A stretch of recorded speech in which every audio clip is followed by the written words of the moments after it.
Nabalitaan nyo na ba? Itong nagbabalik na unlimited Korean barbecue sa Bulacan na sa murang halaga, unlimited mo nang matitikman yung kanilang samgyupsal at iba't ibang klase ng mga side dishes. Kaya naman sa halagang 199 to 399 nga lang, siguradong mabubusog ka na. At kung hindi ka naman fan ng unlimited, meron silang iba't ibang klase ng rice bowls na nagkakahalaga lang ng 79 to 149 pesos. Ilan nga sa mga nagustuhan ko dito ay yung kanilang Korean beef bulgogi at yung crispy sweet potato. Sarap ng pinaka-beef niya. Lasa siyang tapa na manamis-namis.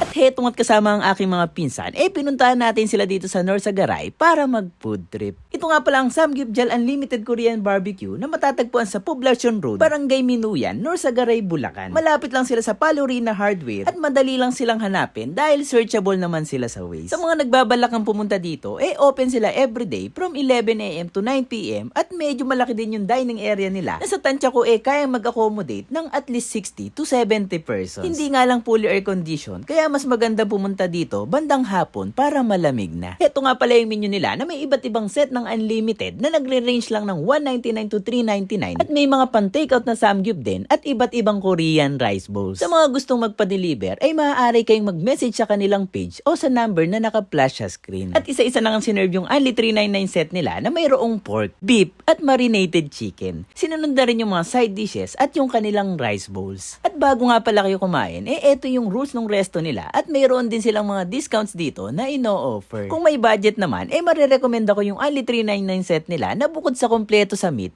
masarap yung marinated chicken nila. Sa lahat nga ng natikman ko, pinaka nag-standout sa akin yung kanilang Korean beef bulgogi na parang Swiss style tapa yung lasa.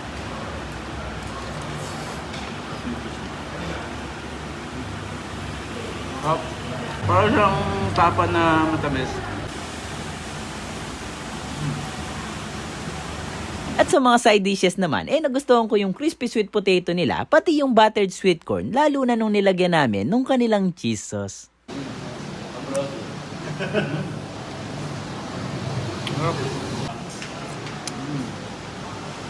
Pagdating naman sa meat, same lang din ng mga nakakainan nating Samgyup 199, kaya wag na lang mag-expect na kasing sarap siya ng mga kilalang premium Samgyupsal. At wag nyo rin kakalimutan mag-avail ng kanilang cheese sauce na magbibigay linamnam at dagdag lasa sa inyong Samgyupsal. Overall nga, masasabi kong sulit mag-food trip dito dahil for as low as 199, meron ka ng unlimited Korean barbecue sa loob ng 2 oras. Kaya naman i-mention mo na yung mga kakilala mo na mahilig mag-Samgyupsal dahil masarap kumain lalo na kung sama-sama.